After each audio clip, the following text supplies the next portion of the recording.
Bom dia e bem-vindos à teleconferência da WEG sobre os resultados do terceiro trimestre de 2021. Informamos que estamos transmitindo esta teleconferência acompanhada dos slides em nosso site de Relações com Investidores, no endereço ri.weg.net. E após sua conclusão, o áudio estará disponível em nosso website de RI. Caso necessitem de alguma assistência durante a teleconferência, queiram, por favor, solicitar a ajuda de um operador, digitando *0. Quaisquer previsões contidas neste documento ou eventuais declarações que possam ser feitas durante esta teleconferência acerca de eventos futuros, a perspectiva dos negócios, as projeções e metas operacionais e financeiras e ao potencial de crescimento futuro da WEG constituem-se em meras crenças e expectativas da administração da WEG, baseadas nas informações atualmente disponíveis. Estas declarações envolvem riscos e incertezas e, portanto, dependem de circunstâncias que podem ou não ocorrer. Investidores devem compreender que condições econômicas gerais da indústria e outros fatores operacionais podem afetar o desempenho futuro da WEG e conduzir a resultados que diferem materialmente daqueles expressos em tais considerações futuras. Gostaríamos de lembrar que esta teleconferência está sendo conduzida em português com tradução simultânea para o inglês. Conosco hoje, em Jaraguá do Sul, estão os senhores André Luiz Rodrigues, diretor superintendente administrativo financeiro e de relações com investidores, Wilson Watzko, diretor de controladoria, e André Meneghetti Salgueiro, gerente de relações com investidores da WEG. Agora gostaria de passar a palavra ao senhor André Rodrigues, que dará início à apresentação. Por favor, senhor André Rodrigues, pode prosseguir. Bom dia a todos, é um prazer estar com vocês mais uma vez para a teleconferência dos resultados da WEG. Vamos começar com os destaques do trimestre, onde a receita operacional líquida cresceu 29,1% em comparação com o terceiro trimestre de 2020. O desempenho positivo em todas as áreas de negócios foi fundamental para esse resultado, reflexo da melhora da atividade industrial e da boa demanda por nossos produtos e serviços nos mercados onde atuamos. No Brasil, observamos a continuidade de boa demanda em todas as áreas de negócios e no mercado externo apresentamos crescimento de receita nos principais mercados de atuação. Outro destaque do trimestre foi o EBITDA, que apresentou crescimento de 22,3%, atingindo 1,1 bilhão de reais. A margem EBITDA encerrou o trimestre em 18,5%, com queda de 1 ponto percentual em relação ao ano passado. Movimento esse já esperado em virtude dos aumentos dos custos de matérias-primas e também devido ao mix de produtos vendidos. Ao longo da apresentação, o André Salgueiro dá mais detalhes sobre esse desempenho. Por fim, tivemos mais um trimestre de evolução do ROIC em relação ao mesmo período do ano anterior, onde veremos no próximo slide, que apresentou o crescimento de 8 pontos percentuais em relação ao terceiro trimestre de 2020, atingindo 31,3%. A consistência desse indicador nos últimos trimestres é reflexo da melhora do nosso desempenho operacional, demonstrado pela combinação de crescimento da receita e margem EBITDA, em conjunto com a boa administração do capital de giro nos últimos 12 meses. Passo agora a palavra para o André Salgueiro continuar. Obrigado, André. Bom dia a todos. No slide 5, apresento a evolução das nossas áreas de negócios nos mercados onde atuamos. Começando com o Brasil, onde a demanda da área de equipamentos eletroeletrônicos industriais mostrou mais um trimestre de evolução. Tivemos crescimento nas vendas de produtos de ciclo curto, como motores elétricos de baixa tensão, redutores e equipamentos seriados de automação, com destaque para os segmentos de máquinas e equipamentos agrícolas e água e saneamento.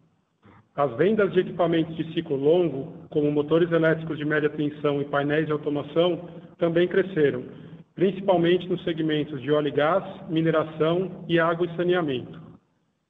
Na área de GTD, apresentamos crescimento em todos os nossos negócios, com destaque para a boa demanda de geração solar distribuída, que voltou a acelerar nos últimos meses, e o crescimento das vendas de alternadores e aerogeradores. O negócio de T&D apresentou mais um trimestre de evolução, impulsionado pelas entregas de transformadores e subestações para projetos ligados aos leilões de transmissão, em conjunto com as vendas de transformadores de distribuição e transformadores para parques de geração de energias renováveis. Em motores comerciais e appliance, o volume de vendas continuou elevado, com os segmentos de alimentos e bebidas, agronegócio e bens de consumo duráveis contribuindo para o crescimento deste trimestre. Em tintas e vernizes, a demanda também continuou aquecida, com destaque para os segmentos de implementos rodoviários, perfis de alumínio e implementos agrícolas. Já no mercado externo, na área de equipamentos eletroeletrônicos industriais, observamos uma consolidação da aceleração da retomada econômica e industrial. Segmentos relevantes como mineração, óleo e gás e água e saneamento estão entre os que mais demandaram nossos produtos. Equipamentos de ciclo longo apresentaram evolução de vendas, confirmando os sinais de recuperação reportados no trimestre anterior, com melhora no faturamento e também na entrada de pedidos. Em GTD, apresentamos outro trimestre de evolução nos negócios de T&D, com projetos relevantes no México, Colômbia e também na África do Sul. Na área de motores comerciais e appliance, observamos crescimento na demanda dos nossos produtos, explicado pela aceleração da recuperação econômica e ganho de participação de mercado nos Estados Unidos e México. Aplicações como bombas e compressores foram os destaques desse trimestre. Por fim, em tintas e vernizes, apresentamos o avanço das vendas nos países da América Latina, através das exportações do Brasil e da fábrica do México, onde iniciamos a nossa operação no final de 2020. O slide 6 mostra a evolução do EBITDA no terceiro trimestre de 2021, onde apresentamos um crescimento de 22,3% em relação ao mesmo período do ano anterior. A margem EBITDA encerrou o trimestre em 18,5%, apresentando uma redução de 1 ponto percentual em relação ao terceiro trimestre de 2020, confirmando as nossas expectativas. Os desafios na cadeia de suprimentos global e o consequente aumento dos custos de matérias-primas, em conjunto com a alteração no mix dos produtos, principalmente em virtude da volta da receita de projetos de geração eólica, resultaram em pequena redução das margens operacionais nesse trimestre. Finalmente, no slide 7, mostramos a evolução dos nossos investimentos. No terceiro trimestre de 2021, os investimentos atingiram 225 milhões, sendo 59% destinados ao Brasil e 41% às unidades do exterior, dando continuidade aos investimentos de nossas fábricas no Brasil, China, Estados Unidos e Índia e confirmando o aumento dos investimentos esperados para o segundo semestre.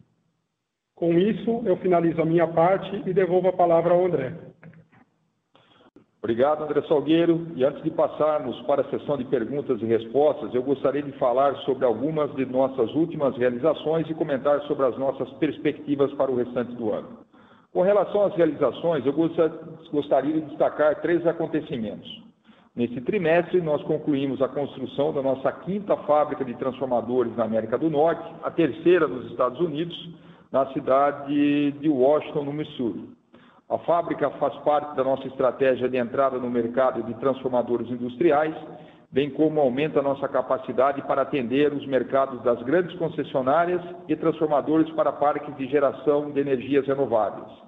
Anunciamos também a aquisição da Baltô Produtos Elétricos em Itajubá, em Minas Gerais, tradicional fabricante de equipamentos para medição e proteção de sistemas elétricos de baixa, média e alta tensão. Lembramos que esta operação ainda está condicionada à aprovação do CAD. E destacamos as parcerias exclusivas para o fornecimento de estações de recargas para as grandes montadoras no Brasil, como a Renault, Fiat e Peugeot. Por fim, sobre as perspectivas para o restante do ano, a melhora na entrada de pedidos em segmentos importantes, como óleo e gás, mineração e água e saneamento, sinalizando continuidade do crescimento do mercado externo. No Brasil, a boa carteira de pedidos de ciclo longo, especialmente em GTD, deve continuar suportando o nosso crescimento. Por outro lado, a combinação do aumento dos custos das matérias-primas e a mudança do mix dos produtos vendidos, especialmente pelo maior faturamento de projetos eólicos a partir do quarto trimestre de 2021, deve continuar pressionando as margens operacionais. Por fim, os impactos da pandemia na cadeia de suprimentos global ainda preocupam e não sinalizam normalização. Contudo, acreditamos que o nosso modelo de negócio baseado na verticalização nos permite ter maior flexibilidade e disponibilidade de produtos, aproveitando oportunidades de crescimento de receita com ganho de participação de mercado em todas as regiões. Encerro aqui a nossa apresentação. Por favor, operadora, podemos seguir para a sessão de perguntas e respostas.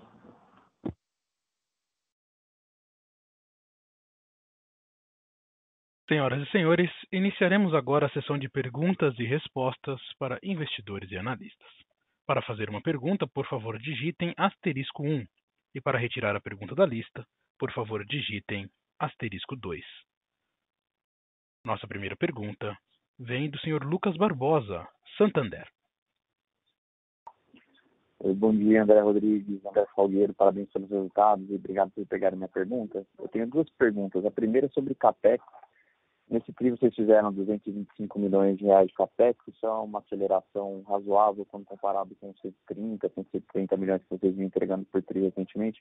Eu sei que vocês já esperavam ter um pouco desse aumento já para o segundo semestre, mas vocês poderiam comentar um pouco sobre essa dinâmica?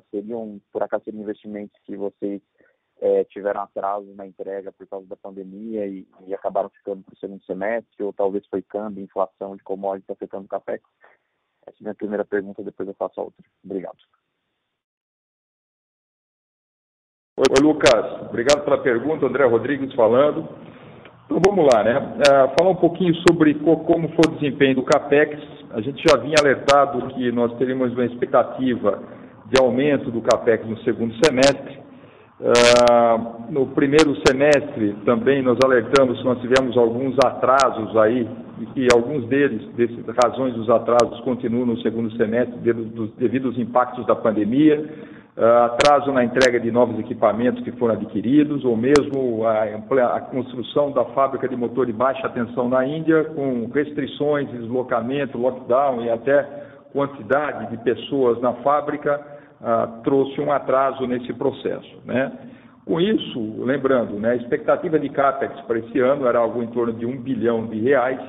O que nós estamos falando é que provavelmente, né, no quarto trimestre vai ser alguma coisa muito próxima do que foi aí nesse terceiro trimestre, e a gente entregaria nesse ano investimentos na ordem de 750 a 800 milhões, ficaria então o restante como carry-over para o próximo ano. A gente não tem nenhum plano de cancelamento, né, só mesmo na execução, esses atrasos de execução devido aí à pandemia, que leva então a gente a deixar parte desse investimento para o próximo ano.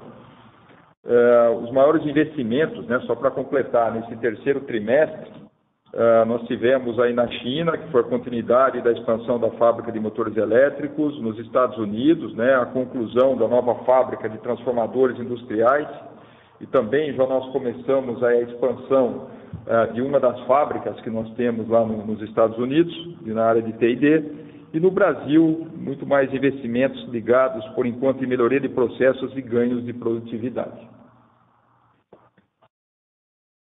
Perfeito, André, ficou super claro, obrigado pela resposta.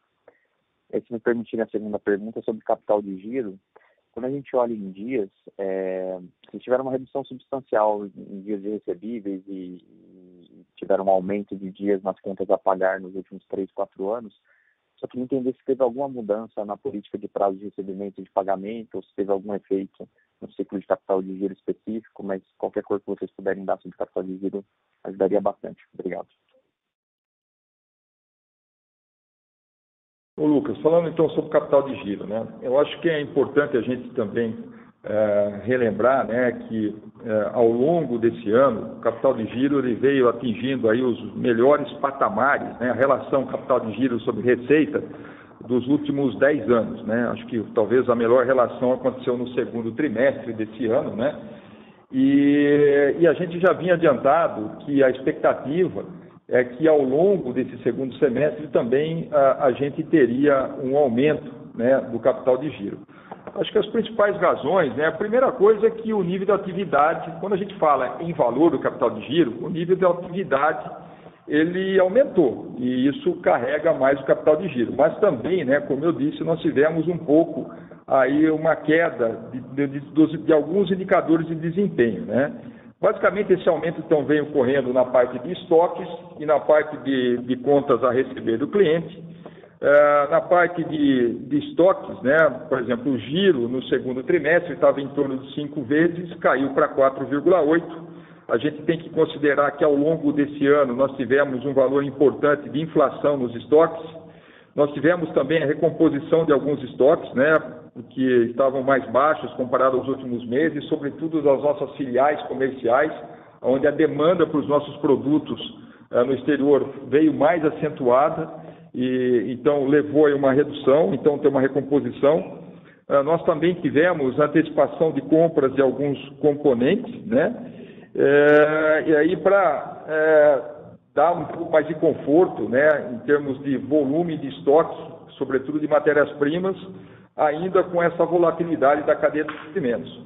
E quando a gente fala do prazo médio de recebimento, muito mais ligado a mix de produto, né? Eu posso dar um exemplo, nesse terceiro trimestre nós tivemos um aumento da venda de transformadores de distribuição, que são produtos menores, em alguns casos, esses transformadores que vão na rede em posse, que são produtos até, em alguns casos, seriados, né, que tem um prazo de recebimento maior do que um transformador de potência, um transformador maior de distribuição.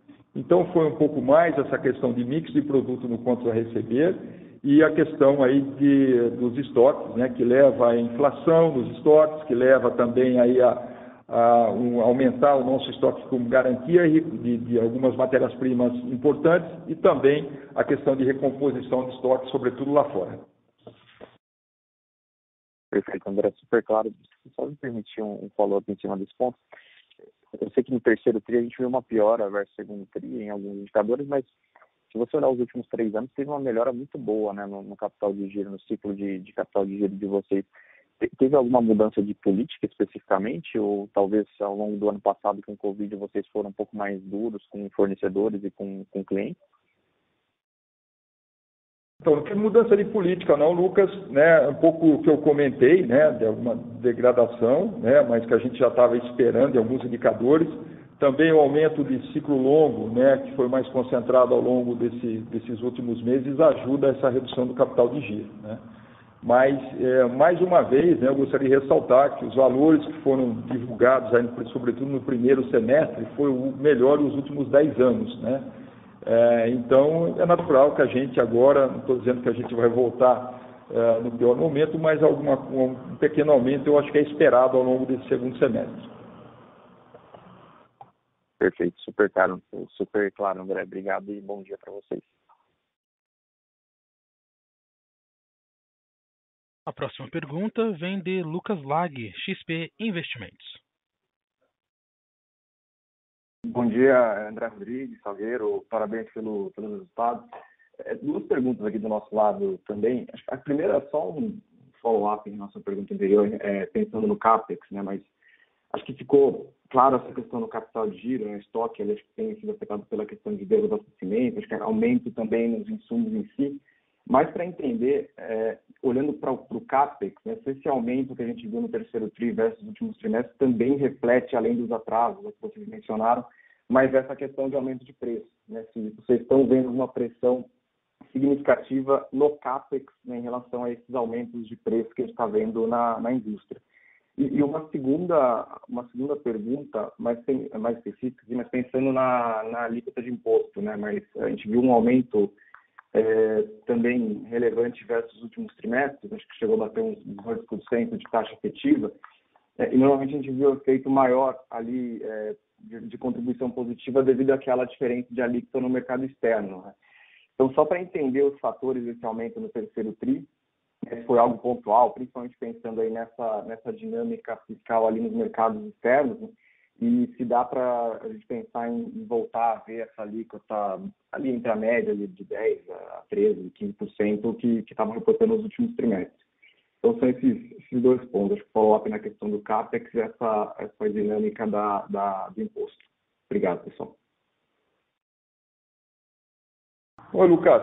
Vou completar, então, como comecei a falar do CAPEX, né? Sem dúvida, ao longo desse ano também nós sofremos aí, né, o câmbio quando nós tivemos aí a construção de todo o nosso plano de investimentos, a expectativa era outra. Então, isso, né, com boa parte desses investimentos no mercado externo, também tem esse impacto, sim, né? E acho que um pouco menor dessa questão de aumento de preços, porque muitos dos equipamentos foram contratados, né, em períodos anteriores aí a essa questão da crise global. Mas sim, sofre um impacto sim devido a esses efeitos. Mas não considero aí muito relevante, não. Oi, Lucas, bom dia. O André Salgueiro aqui. Vou pegar a pergunta do imposto de renda. Na verdade, assim, a gente não teve nenhuma mudança, né, nos benefícios que a companhia tem nos últimos trimestres, né? Então, o que aconteceu basicamente esse trimestre foi que a gente teve um crescimento mais forte aqui no Brasil, né? E você teve uma mudança nesse mix do quanto de resultado foi gerado aqui no Brasil e quanto foi gerado lá fora, e aí fez com que ela rodasse um pouquinho acima do que a gente vinha rodando. Mas não temos a expectativa ou nenhuma mudança que aconteceu que vai fazer isso ser muito diferente do que foi nos últimos trimestres. Perfeito. Tá claro, era isso. Então, obrigado e bom dia a todos. A nossa próxima pergunta vem de Renata Cabral, do Citi. Bom dia, pessoal. Obrigada pela oportunidade. A minha pergunta é sobre a dinâmica no mercado local, né, no Brasil. No trimestre passado também teve uma performance bastante boa, né, um rebound, né, dos efeitos aí um pouco do ano passado. Continuou, né, nesse trimestre. A gente viu, né, que os setores puxando, né, máquinas agrícolas, setor de mineração, enfim, oil and gas, são setores que estão indo super bem. Ao mesmo tempo, a gente tem um cenário econômico para 2022, um cenário geral, né, um pouco desafiador para o Brasil. Então, eu queria entender a visão de vocês em relação ao crescimento do mercado local para os próximos trimestres, né, incluindo 2022. Depois eu passo minha próxima pergunta. Obrigada.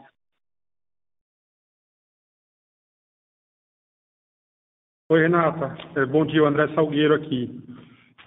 Na verdade, né, como eu comentei na resposta anterior, de fato, o mercado interno aqui, o Brasil, foi o principal destaque, né? Acho que foi um crescimento bem forte.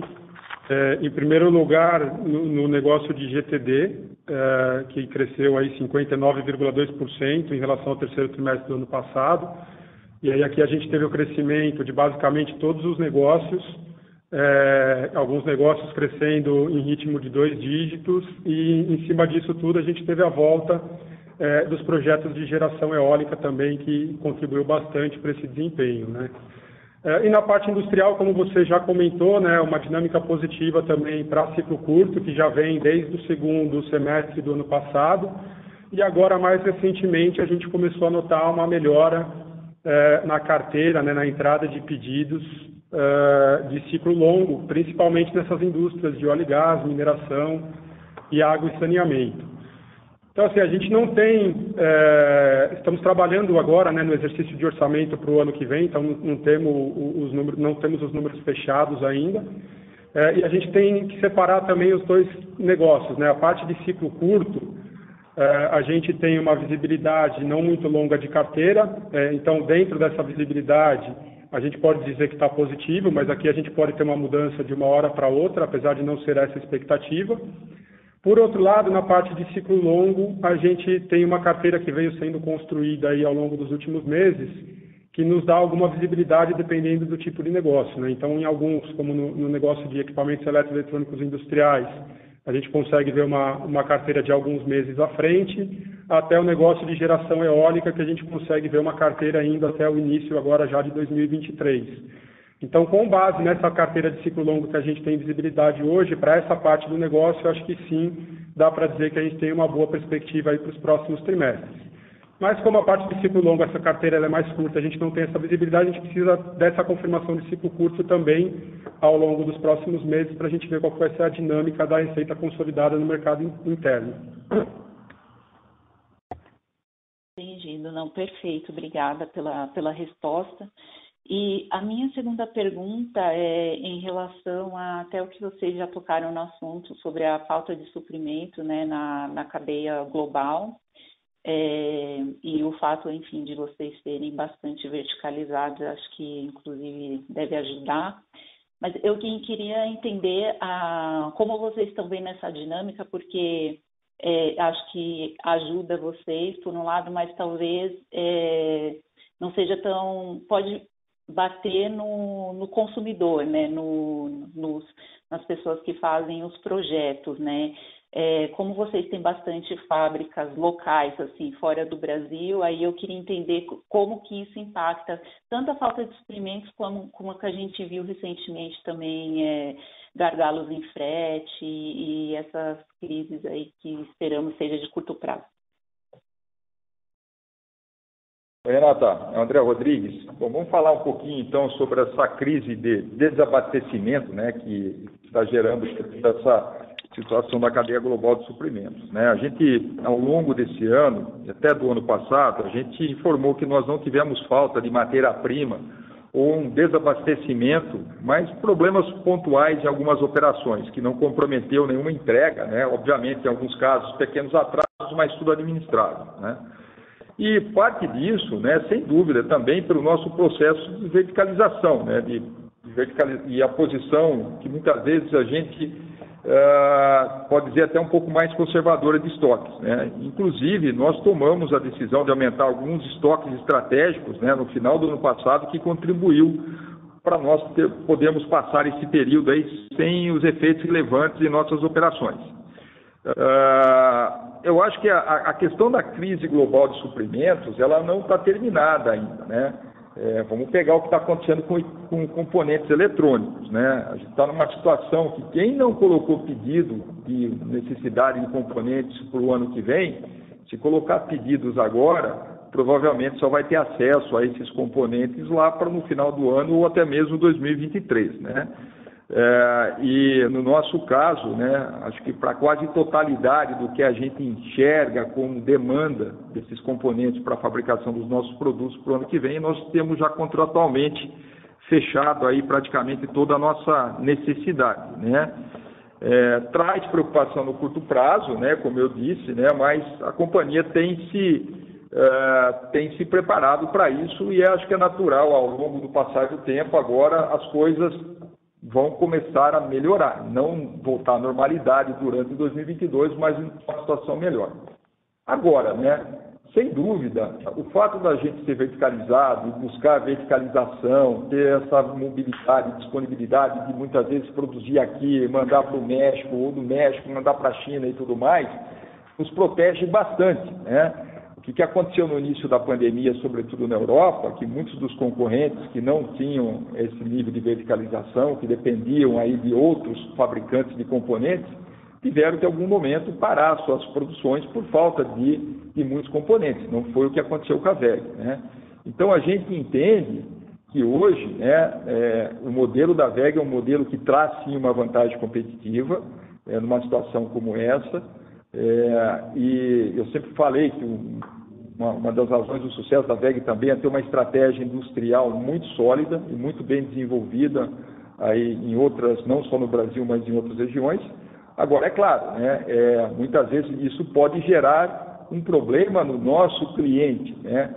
Pelo que o Salgueiro comentou até agora, né, o que a gente vem divulgando, a gente não está vendo isso, esse reflexo na entrada de pedidos, né? Então, felizmente, para a VEG isso não tem acontecido. Mas é algo que a gente está monitorando, sim. Quando a gente pega ciclo longo, né, são projetos mais voltados para entregas mais de longo prazo, Então, isso está muito mais na mão da WEG de ter os componentes para produzir do que o cliente, porque ele já é o destinatário final e aí esse risco é praticamente muito limitado ou inexistente. Entendi, não, super claro. Obrigada, André. Ótimo dia aí para você. Nossa próxima pergunta vem de Daniel Gasparetti, Credit Suisse. Bom dia a todos, obrigado pelo call. São duas perguntas também. Se possível, por favor, eu gostaria que vocês comentassem a respeito do comportamento do ROIC, que vocês passassem um pouco da perspectiva de vocês para os próximos trimestres ou ano, tendo em vista tanto o aumento do CAPEX quanto essa mudança no comportamento do capital de giro, por favor.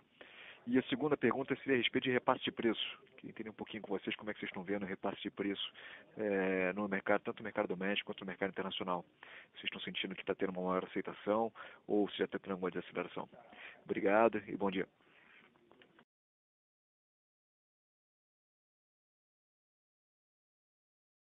Oi, Daniel. Bom dia, André Salgueiro aqui. Com relação ao ROIC, né, o que a gente vem comentando aí nos últimos trimestres é que a gente teve um crescimento desse indicador aí ao longo dos últimos anos, eu diria até, né, olhando num horizonte mais longo. E mais recentemente, né, olhando do começo do ano passado para cá, ele até acelerou um pouco esse crescimento, né? E aí a gente teve um crescimento muito forte do ponto de vista de resultados da companhia. A gente teve uma melhora muito boa do capital de giro, como o André comentou aqui, né, na primeira resposta.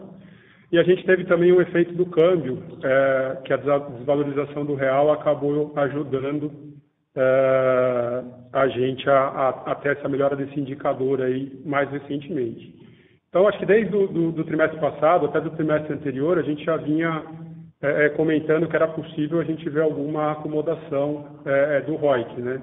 E aí por alguns fatores, né? Então, o primeiro é um que você já comentou, que é a parte de investimento, que deu uma acelerada agora já no terceiro trimestre, a expectativa é continuar nesse nível também, daqui para frente. A gente tem a questão do capital de giro e depois tem outras questões, eventualmente o câmbio, alguma outra coisa que pode também interferir. A gente sempre fala que a gente não dá um guidance oficial, né, de ROIC, de nenhum outro indicador, mas que a gente vai trabalhar aqui para entregar um ROIC sempre saudável e acima da média dos nossos peers, digamos assim. Então, essa a nossa ideia. E esses são os fatores aí que podem impactar o ROIC daqui para frente.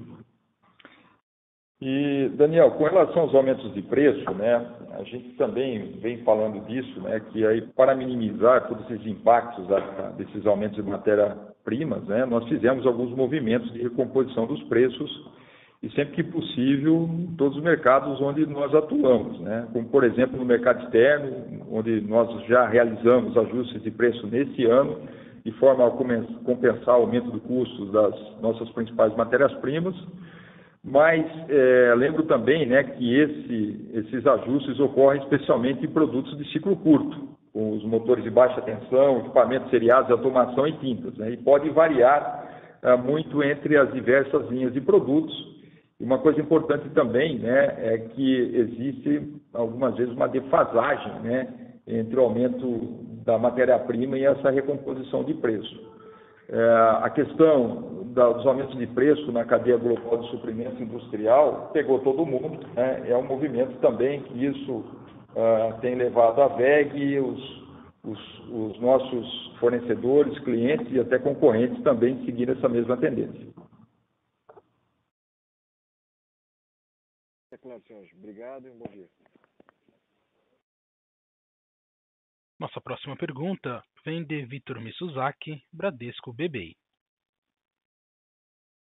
Oi, bom dia, parabéns pelos resultados. Eu tenho duas perguntas. A primeira, em 2019, a WEG acabou fechando um contrato bem relevante com o grupo Arkema, né, o grupo francês Arkema. E ali a discussão era muito focada, né, na troca de motores elétricos para ter a melhora de eficiência energética. E eu acho que na época tinha uma estimativa, né, de uma redução de consumo de energia na ordem de 8%. E assim, a gente tem visto, né, muita dessa discussão, né, de eficiência energética. Semana que vem tem COP26. Eu queria entender do lado de vocês se a gente pode esperar, né, contratos grandes também para essa parte de motores elétricos, né, para o setor industrial, que envolve a troca de todos os motores, né, do parque, se isso é uma tendência que a gente pode esperar para os próximos anos. E a segunda pergunta, um pouco com relação a crescimento, a WEG, né, nos últimos meses a gente tem visto que os M&As acabaram ficando muito concentrados no Brasil e no exterior, né, o crescimento de capacidade mais do lado orgânico. Então, a pergunta com relação a esse tema é se vocês estão olhando, né, M&A no exterior, em que segmento a gente pode esperar algum movimento, e o segundo, quanto que foi o aumento de capacidade no exterior, dado a conclusão dos investimentos na China e nos Estados Unidos.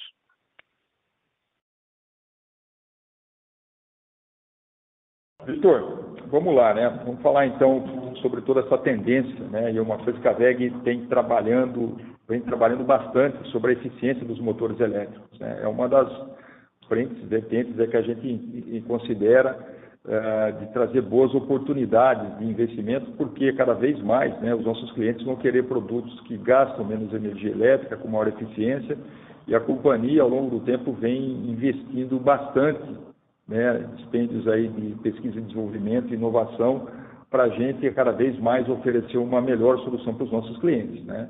Lembrando que em 2010, a primeira companhia no mundo que apresentou um motor IE4 na época, né, que era o máximo nível de eficiência, foi a WEG, né?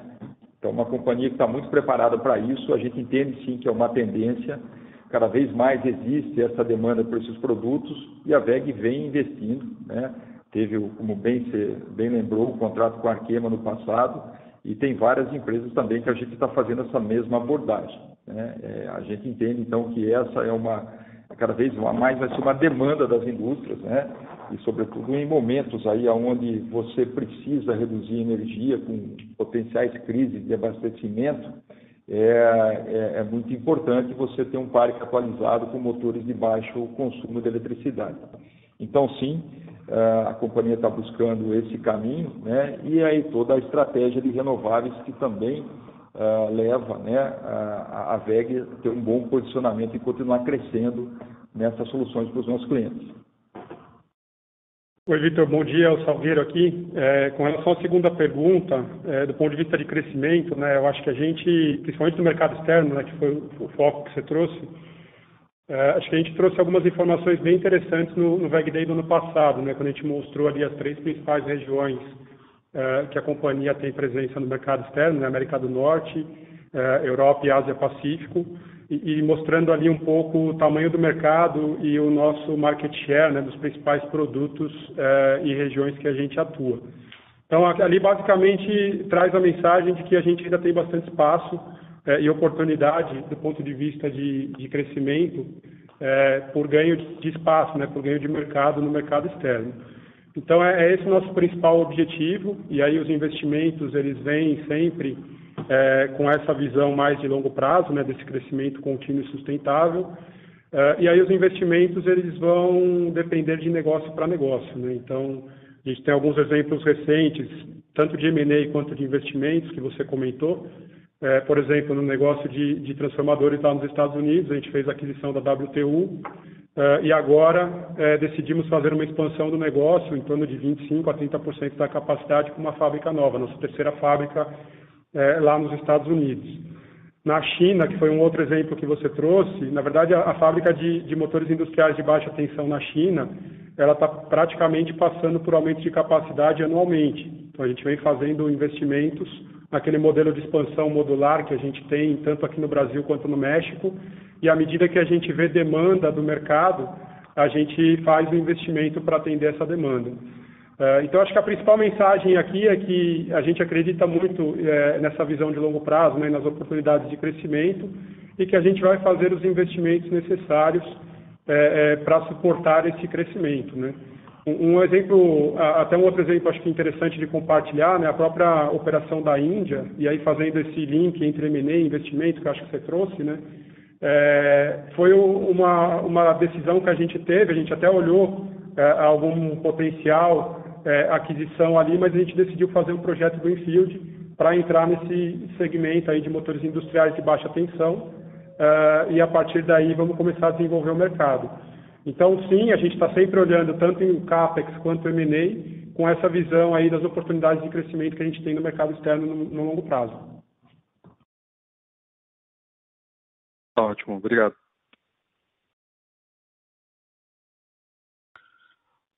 Nossa próxima pergunta vem de Marcelo Mota, Banco JP Morgan.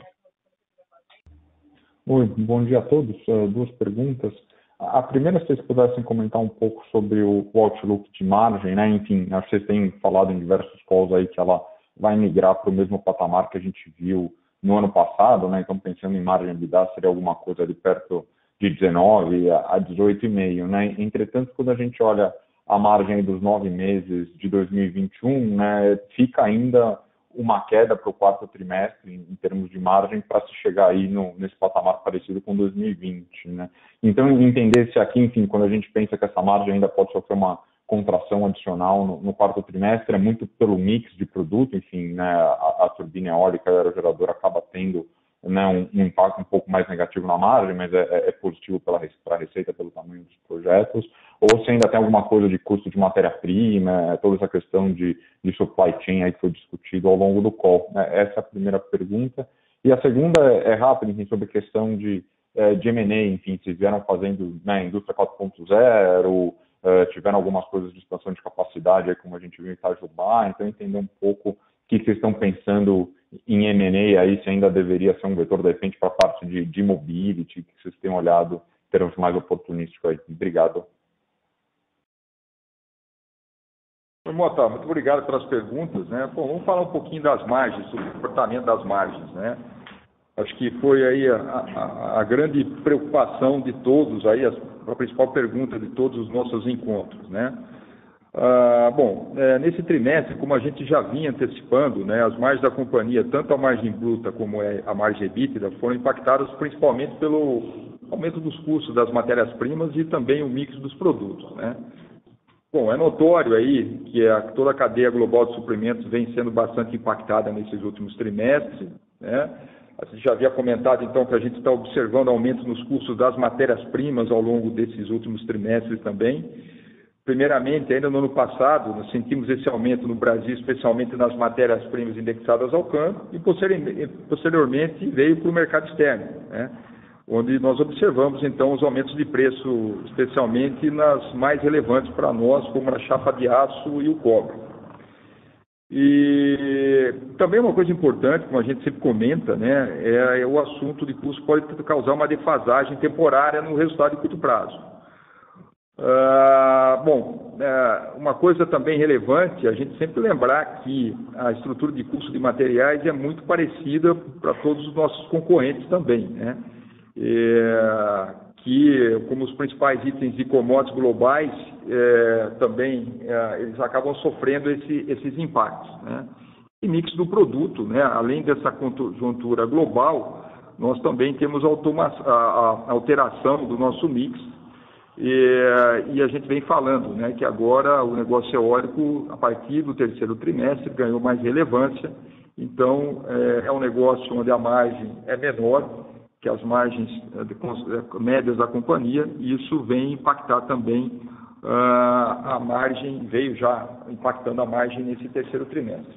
Quando a gente olha para o quarto trimestre, né, a expectativa, se a gente não tiver nada, né, diferente do que vem acontecendo e essas projeções, não muda a nossa expectativa de margem para o ano, né? Acho que desde o começo desse ano, a gente entendia que, olha, a companhia ia buscar entregar margens operacionais, a margem EBITDA, muito próxima, né, ao que foi a margem do ano passado, que foi 18,7%.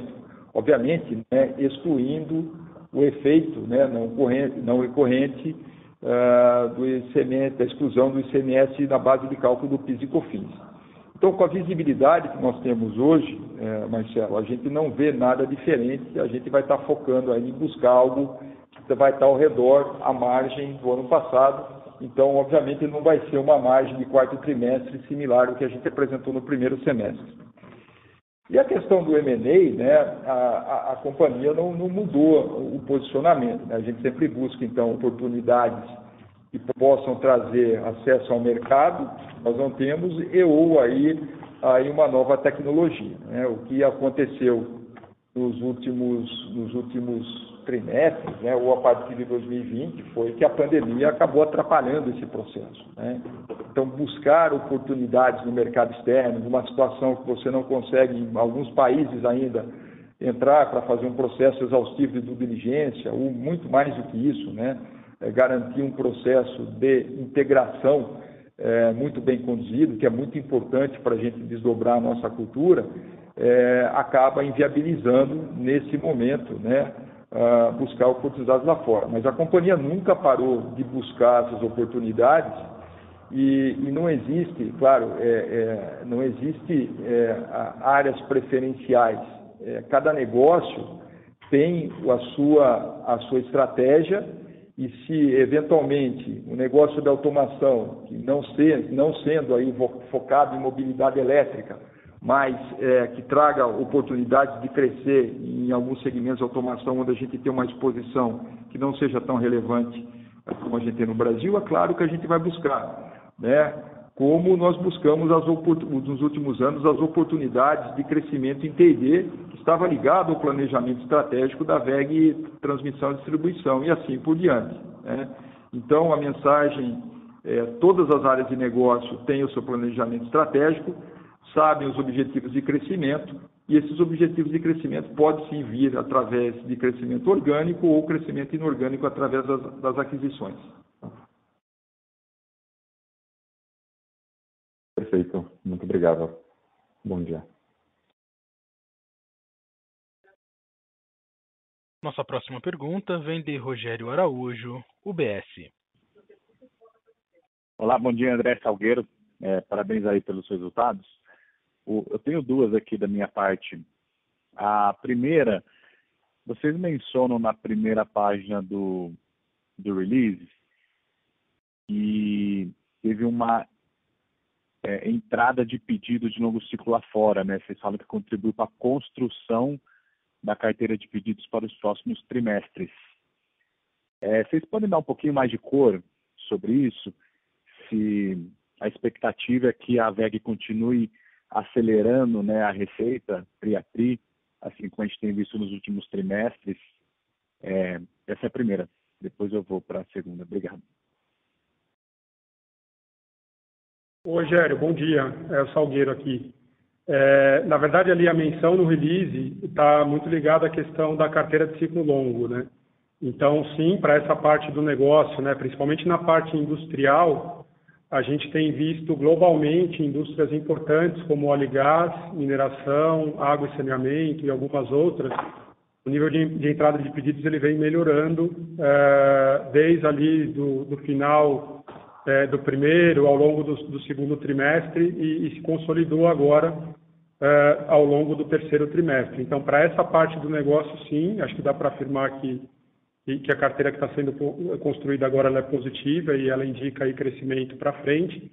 Mas, de forma consolidada, tem aquela questão do mix, né? A questão do ciclo curto, que a visibilidade da carteira para essa parte do negócio ela é um pouco menor. A nossa visibilidade também para ciclo curto hoje é positiva, mas aqui na parte de ciclo curto a gente pode ter alguma mudança, dependendo de algum ruído, alguma coisa na economia, que não é nada que a gente está prevendo agora, mas que pode acontecer. Então, para a parte de ciclo longo, a afirmação é correta, né? Só para o consolidado, a gente tem essa questão do ciclo curto que precisa olhar em conjunto. Tá, perfeito. Eu sei que vocês já passaram para a gente em calls anteriores o mix de ciclo longo e ciclo curto. Será que vocês só podiam refrescar a nossa memória aqui, por favor? Esse trimestre a gente chegou num mix de 66% ciclo curto e 34% ciclo longo.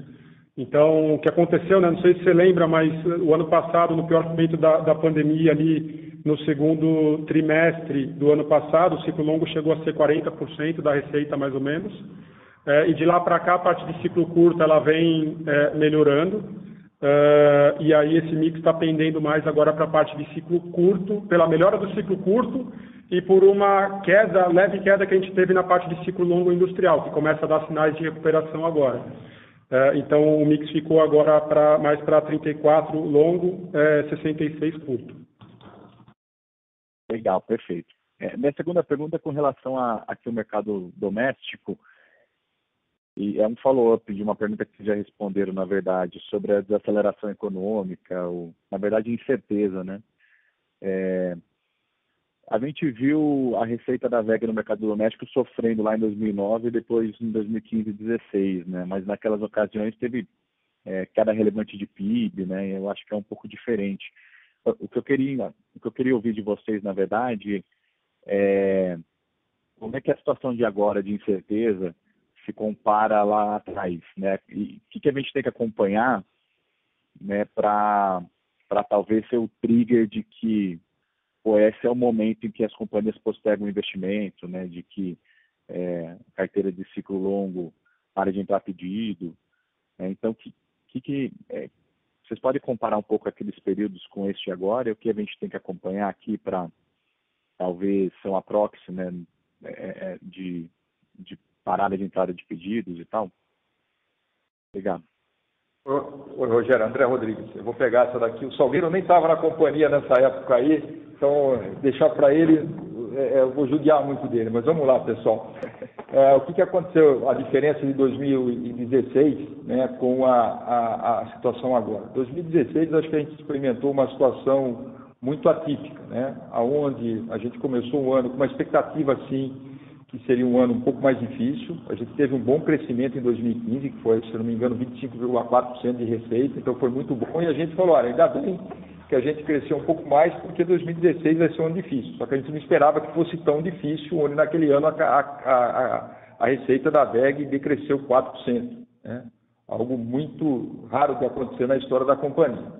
E lá aconteceu um momento onde uma das vantagens da WEG, né, é o fato da gente estar exposto a vários segmentos, a vários setores da economia, e obviamente é muito difícil você ter todo mundo para cima, você tem os picos e vales, e a gente vai modulando e encontrando oportunidades de crescimento, e naquele momento a gente experimentou uma situação onde praticamente todos os setores foram para baixo, né? Então nós tivemos uma retração no Brasil, no mercado, aí, na questão do ciclo curto.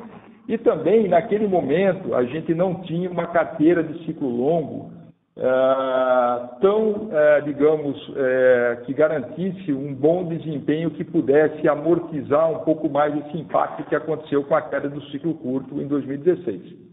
A gente está quase na porta de 2022 e aí sim, a gente já tem hoje construído uma carteira de ciclo longo diferente, né, do que nós tínhamos no passado. A gente vem comentando aí a questão da história de T&D, né? Mesmo no Brasil, fizemos a aquisição da fábrica de Betim, já estamos operando em plena capacidade também nessa fábrica, reflexo dessa carteira de entregas no futuro. Nós estamos comentando também da volta do eólico, né, como no mix de produtos, e a gente já tem contratos firmados aí que já nos levam a entregas, né, durante todo o ano de 2022 e avançando também em 2023. A gente precisa lembrar também que naquela época a gente não tinha, por exemplo, o negócio de solar, que vem crescendo bastante, e a expectativa sim é que continuar sendo um negócio que vai trazer oportunidade para a WEG, dado aí o potencial que o Brasil tem, né, de radiação solar.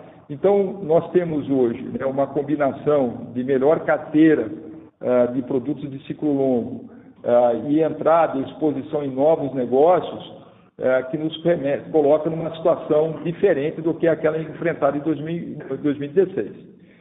A gente só espera que essa possível desaceleração do Brasil, que possa acontecer em 2022, seja só a expectativa e que o país continue gerando boas oportunidades de investimento e crescimento para a WEG. A WEG vem se preparando para isso e por isso que a gente, acho que é muito cedo ainda para a gente aí imaginar uma situação pessimista para 2022. Claríssimo. Legal, muito obrigado, Salgueiro. Nossa próxima pergunta vem de Igor Araújo, Genial Investimentos. Fala pessoal, primeiro bom dia aí, parabéns pelos resultados. E as minhas perguntas, na verdade, elas são meio que para complementar o que o pessoal já falou aí, tá? Em questão a produção de máquinas eólicas, queria saber quanto que vocês têm de capacidade hoje e qual que deve ser a estimativa para o final de 23 aí, ou para começo de 23, você falaram que já tem alguns pedidos no pipeline. E a outra é na questão do M&A, que o pessoal comentou, a gente viu que vocês lançaram recentemente aí e ampliaram os produtos voltados para casas inteligentes, né? Eu queria saber se vocês estudam ou têm a possibilidade de fazer alguma aquisição dentro do mercado interno nesse segmento. Obrigado.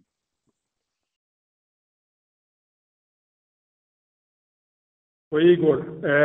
Bom dia, André Salgueiro aqui. Com relação ao eólico, o eólico é um negócio que está voltando agora, né? Na verdade, ele voltou, a gente voltou a gerar receita do eólico a partir do segundo trimestre. Tivemos receita também agora no terceiro trimestre. E a partir do quarto ele vai ganhar até uma relevância um pouco maior, né? Do ponto de vista de máquinas produzidas por mês e faturamento, né?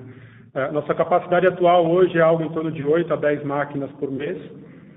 E o que a gente vem comunicando é que a gente hoje tem uma carteira de projetos de geração eólica que a gente está com uma visibilidade aí que já está entrando agora no ano de 2023. Tivemos um primeiro contrato que foi anunciado, né, o contrato com a Aliança no início do ano passado. Esse contrato está sendo produzido e entregue agora. E na sequência a gente tem outros contratos aí em carteira com essa visibilidade aí de começo de agora de 2023 e até com boas perspectivas ali dali para frente de algumas negociações, algumas conversas da gente continuar aumentando essa carteira, né? E a expectativa é que a gente tenha um ciclo aí de investimento em eólico aqui no Brasil nos próximos 2, 3 anos aí importantes, né? Então, acho que estamos com uma máquina competitiva do ponto de vista de tamanho. Hoje é uma máquina de 4.2 mega e que está trazendo essas oportunidades para a gente. Então, essa é a visão com relação ao eólico. Com relação à questão de M&A, acho que o André Rodrigues aqui já comentou bem sobre a questão dos drivers, né, de acesso ao mercado, acesso à tecnologia. Então, se for trazer um desses dois drivers, a gente está sempre olhando a oportunidade, a gente não gosta de comentar negócio a negócio, mas especificamente, né, o negócio do VEG Home que você comentou, é um negócio que está nascendo agora, meio que por uma até necessidade e requisição, aí, pedido de alguns clientes. A gente trouxe isso mais para compartilhar ou para complementar o nosso portfólio de produto na parte de infraestrutura predial, com foco residencial, né, que é um mercado que hoje a gente já atende, ou já atendia antes desse lançamento, através das vendas de interruptores e tomadas, através da venda de disjuntores e quadros elétricos, e agora a gente traz esse portfólio também de equipamentos aí como câmeras, sensores de movimento e sensores de abertura e fechamento de cortinas e outras aplicações para completar esse portfólio. Então é um desenvolvimento interno, é um negócio que nasce pequeno e vem para complementar aí o nosso portfólio para essa frente aqui de produtos para infraestrutura predial com foco residencial. Perfeito, obrigado, Salgueiro.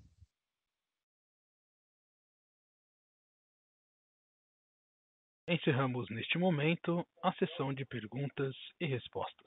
Gostaria de passar a palavra ao senhor André Rodrigues para as considerações finais. Por favor, senhor André, pode prosseguir. Mais uma vez, eu gostaria de agradecer a participação de todos vocês e passar uma informação importante, né? Acho que vocês, a grande maioria, já recebeu o convite para o nosso próximo VEG Day, que será realizado no dia 11 de novembro, mais uma vez de maneira virtual. Será um excelente momento para a gente atualizar um pouco mais sobre o aumento da VEG e falar um pouco da estratégia sobre o futuro da companhia. Será um prazer encontrá-los, então, no próximo VEG Day. Muito obrigado e até breve. A teleconferência da VEG está encerrada. Agradecemos a participação de todos e tenham um bom dia.